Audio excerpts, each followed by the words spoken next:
Olá, estamos começando mais um Sociedade de Direito, programa gravado no estúdio Dr. Manuelito Eduardo Campos, da Faculdade da Grande Fortaleza, para a FGF TV, canal 14 da Multiplay. É um prazer ter sua audiência. Hoje nós vamos falar aqui no nosso estúdio sobre juizados especiais. E ao meu lado eu tenho aqui a professora Neuzani Feitosa, minha amiga, professora da casa, que por sinal é diretora do 14º Juizado Especial. É um prazer ter você conosco aqui para nos explicar um pouco sobre o que é o Juizado Especial, tirar umas dúvidas aqui para o nosso público, tá ok? Prazer ter você aqui.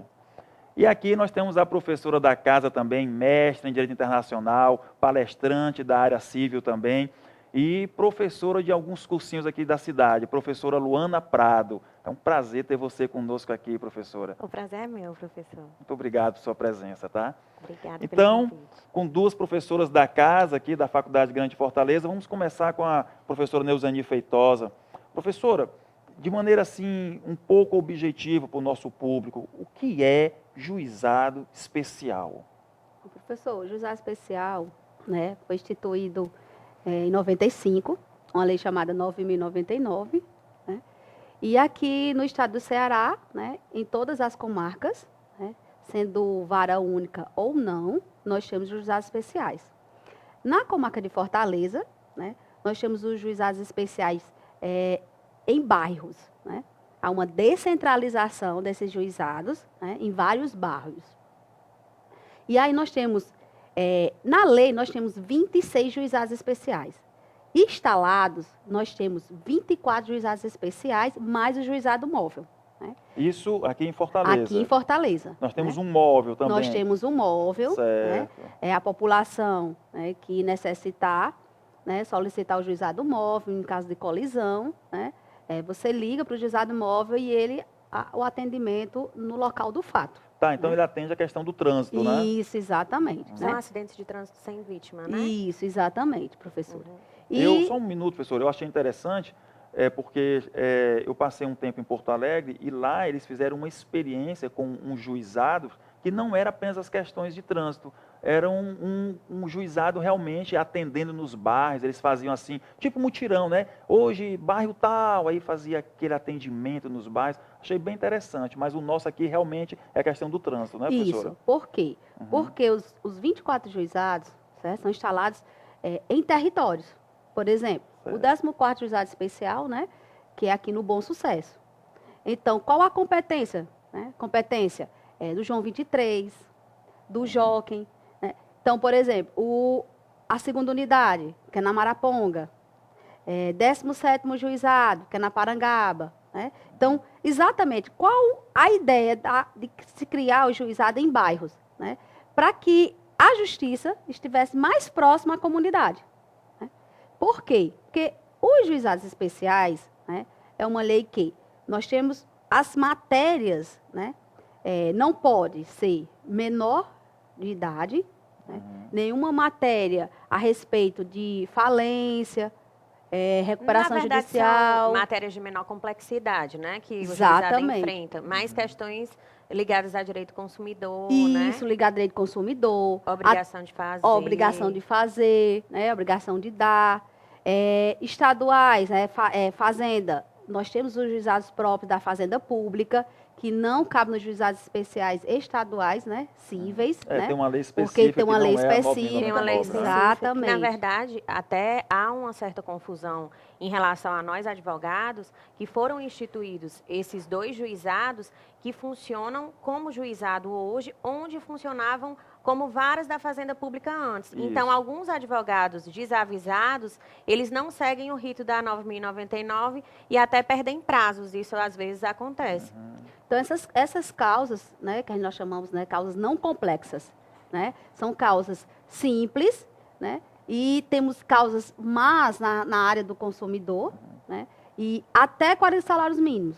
Onde? Professora, a senhora, só para o nosso público entender melhor, nós estamos aqui com duas professoras da área, né? Então a gente fala assim, causa complexa, causa simples. Me dá um exemplo assim, lá no seu juizado, o causa simples que chega no dia a dia. Para quem está em casa, brigou com o marido, brigou com o vizinho, coisas nesse sentido. Pode ir ao juizado? Pronto. Questões de família, né? Não cabe em juizado especial, né? Certo. Cabe nas varas de família. Agora, um exemplo de simplicidade. Uma negativação indevida. Né? Então, você foi negativado indevidamente, né? Então você procura o juizado. Dependendo do valor, que normalmente nas negativações indevidas é até 20 salários, você não precisa de advogado.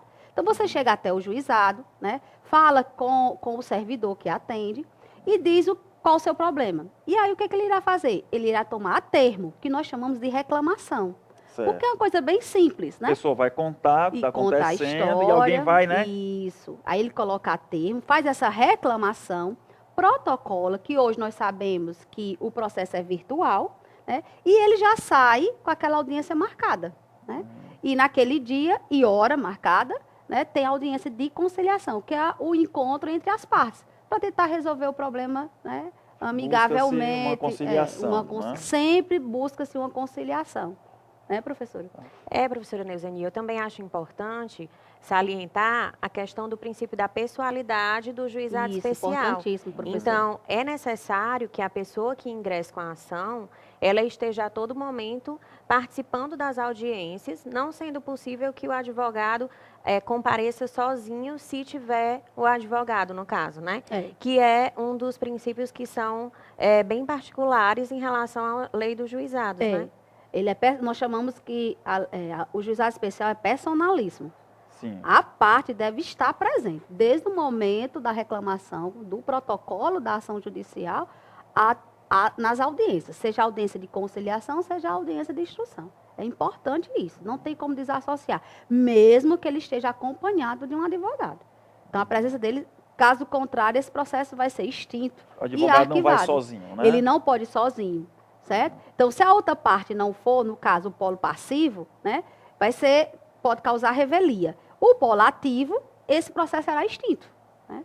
E aí pode-se haver até uma condenação de custas. Por isso a importância da presença da pessoa, independente do advogado. Até 20. Mas eu posso protocolar, essa ação pode ser sem advogado. Tudo bem, pode ser sem advogado, mas eu tenho que estar lá. Não, mas eu vou levar um advogado, eu quero ter um advogado. Né? Essa questão de valores aí, que a senhora falou, 20, é interessante. Me explica o seguinte, são causas simples, Sim, mas essa questão de valores vão influir diretamente nas questões dos danos morais, não é isso? Então, como é que seria? Até quantos salários, até quanto pode pedir como eu falei, essa questão da simplicidade na negativação, né? Na negativação, foi um valor de 100, 200 reais, né? Então, ele foi indevidamente, cabe um dano moral, né? E aí ele pode pedir o dano moral dependendo, né, da extensão desse dano, né? E aí, vamos dizer que ele coloque o valor do dano moral de 20 mil reais.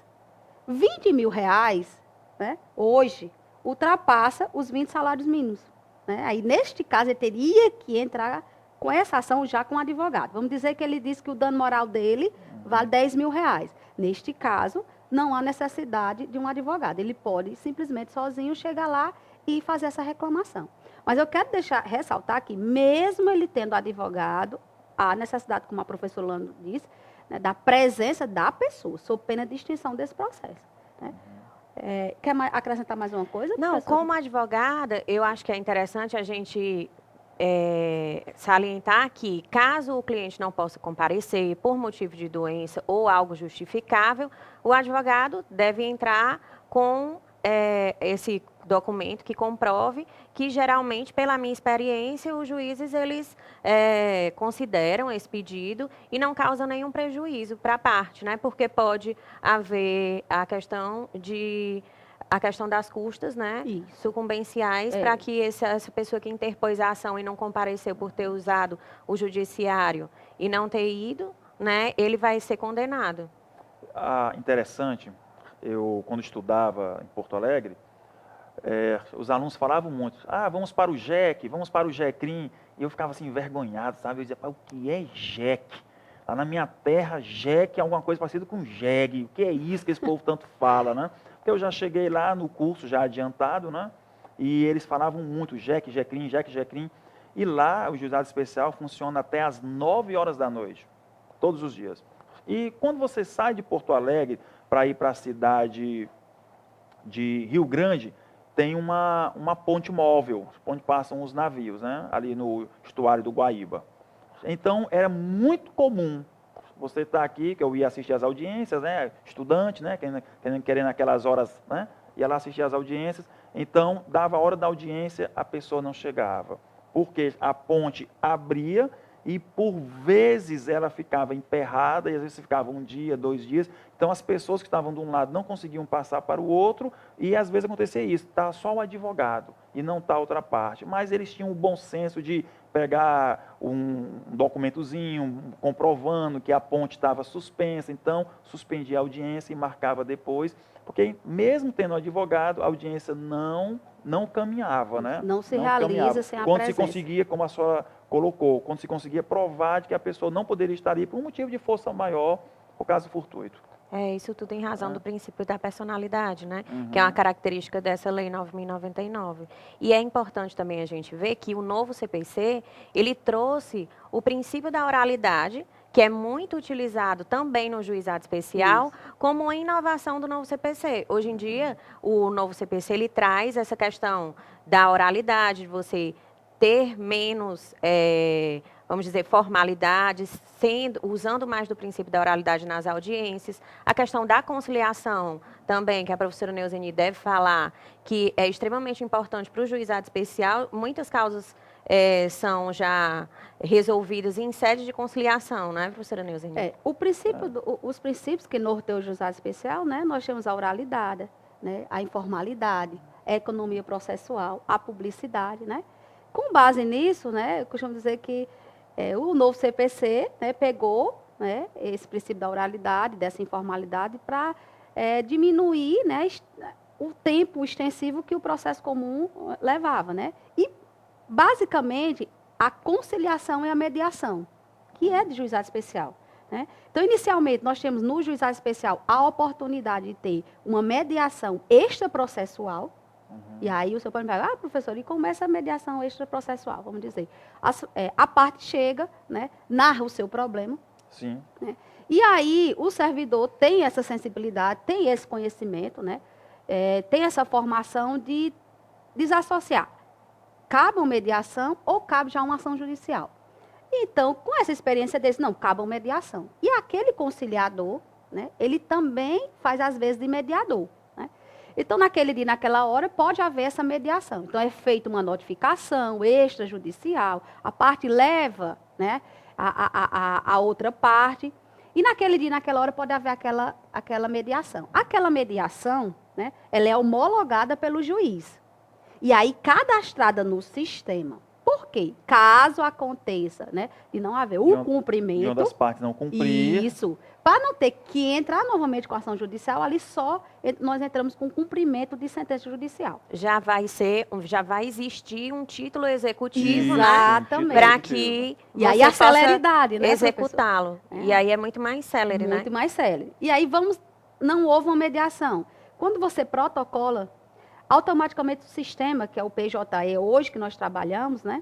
Nós temos o ProJude, mas o ProJude já está inativo. Hoje nós temos o PJE. E aí, automaticamente, o PJE gera uma audiência. A pessoa já sai intimada. Então, a parte passiva, né, será citada. Naquele dia, temos a conciliação.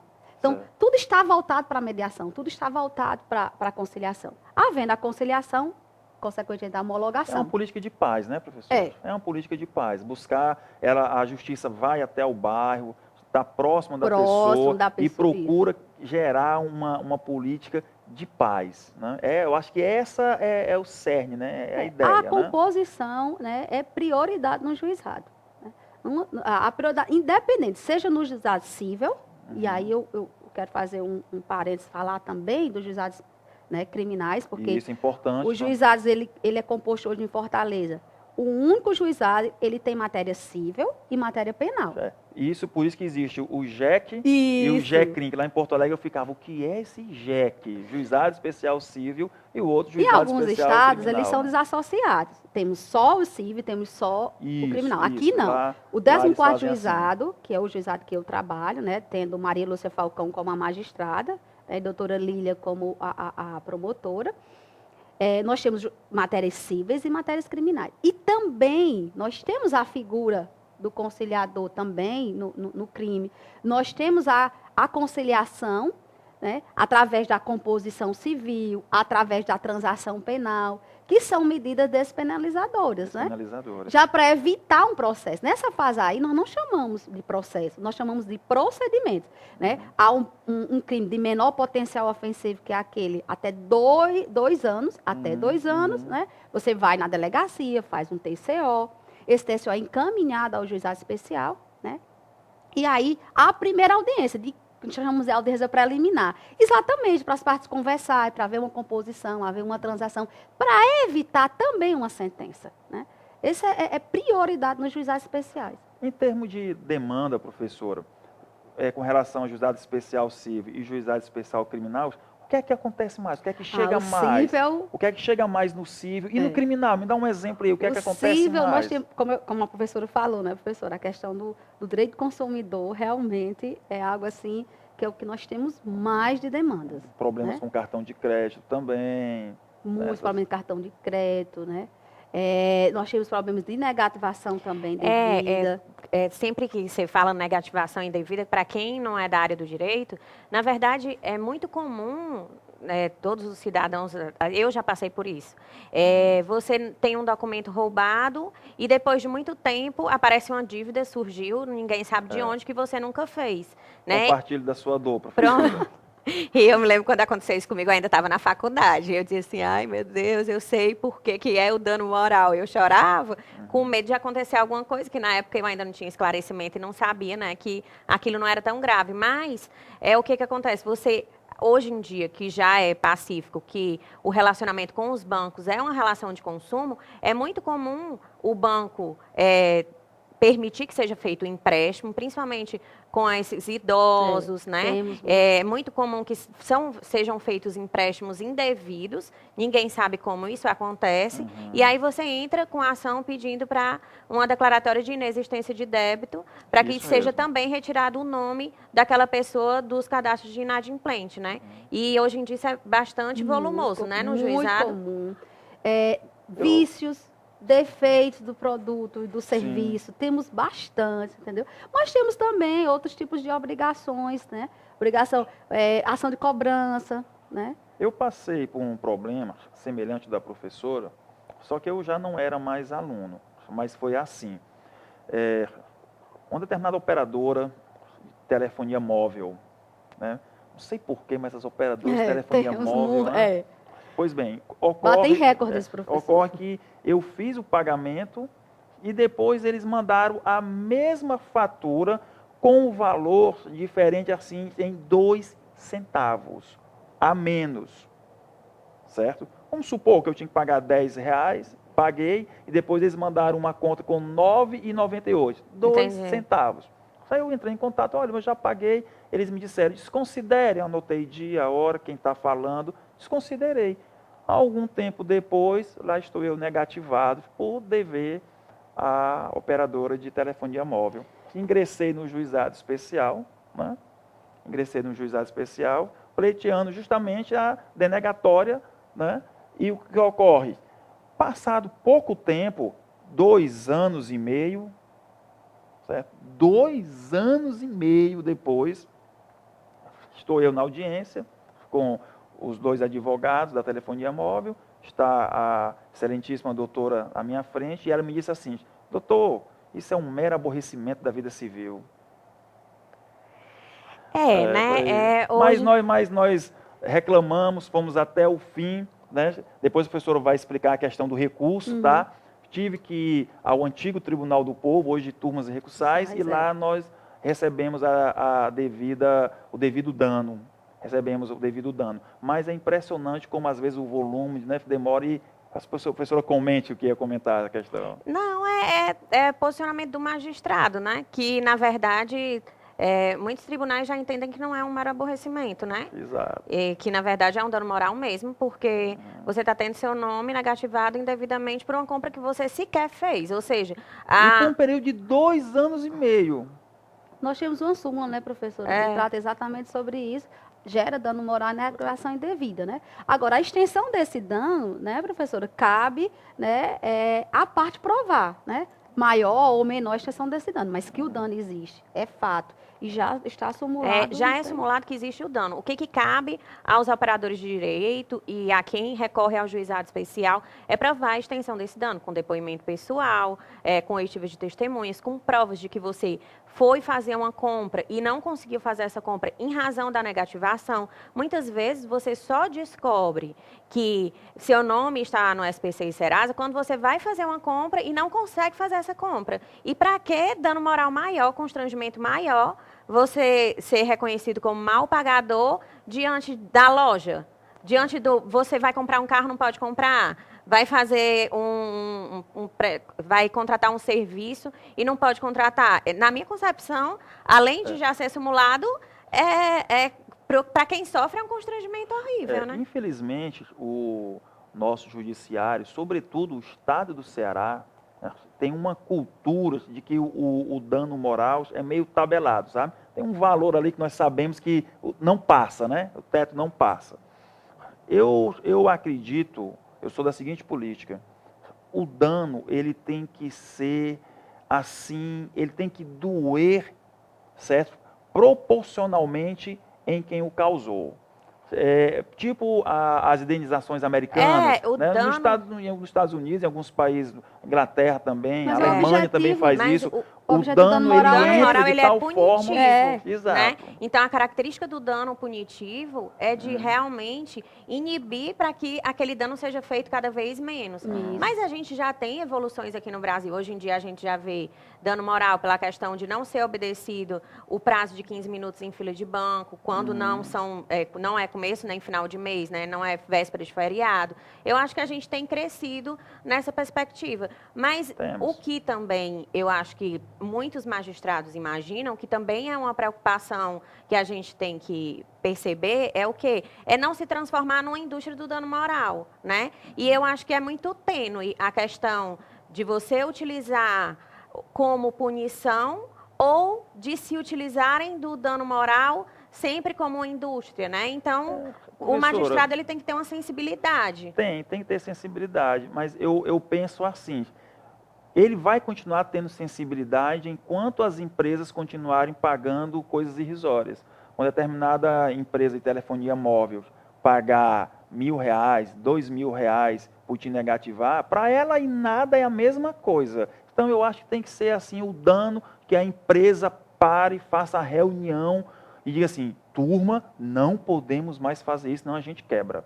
Eu penso que a empresa tem que sentir que o que ela causou, não a né? Porque essas empresas, a professora conhece, elas são campeãs em fazer isso, é impressionante. Mas é como a professora disse, nós temos casos, né, que as pessoas deixam de aperfeiçoar um acordo, né, por conta de um dano moral. Uma previsão de um dano moral que muitas vezes, dentro do contexto, né, concreto, não caberia. Naquela ilusão, vamos pedir o teto, né?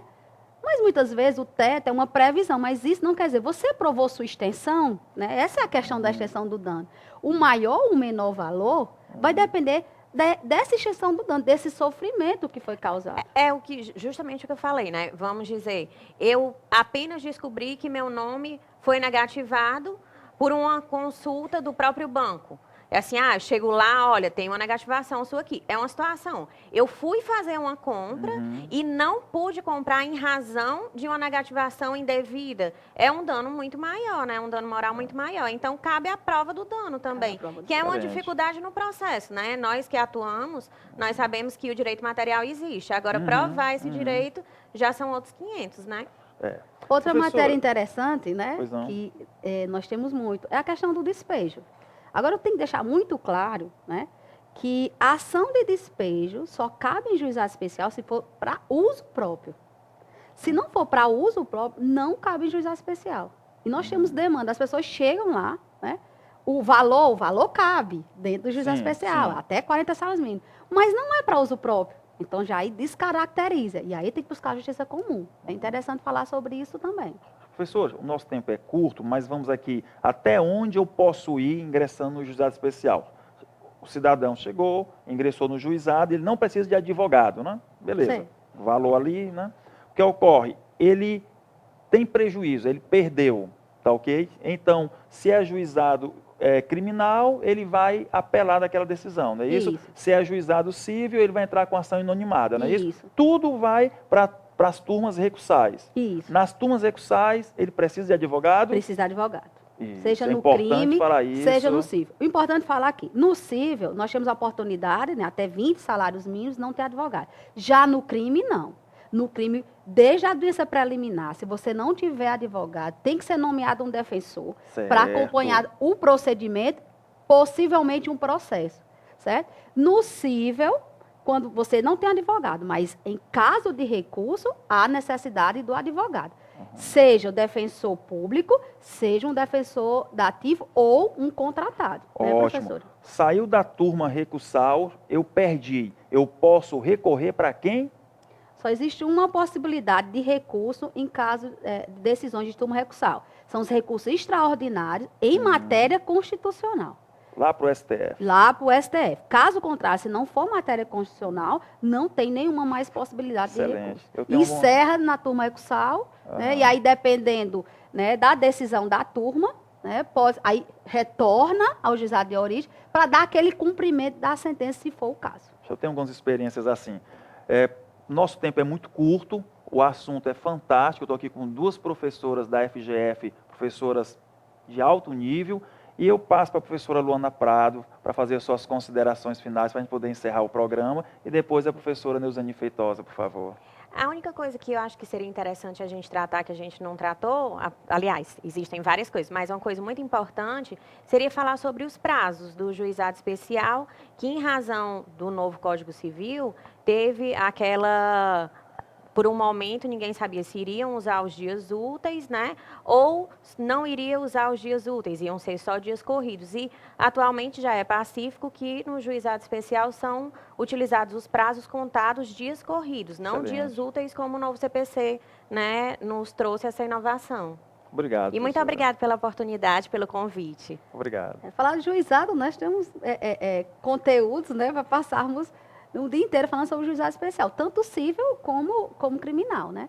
Então, assim, eu agradeço a oportunidade daqui, é um assunto que eu vivencio todos os dias, e eu sou apaixonada pelos juizados especiais, né? Seja crime, seja civil, né? Eu agradeço a oportunidade. Muito obrigado. Se você quer estudar com essas 2 professoras, vem para a FGF, tá ok?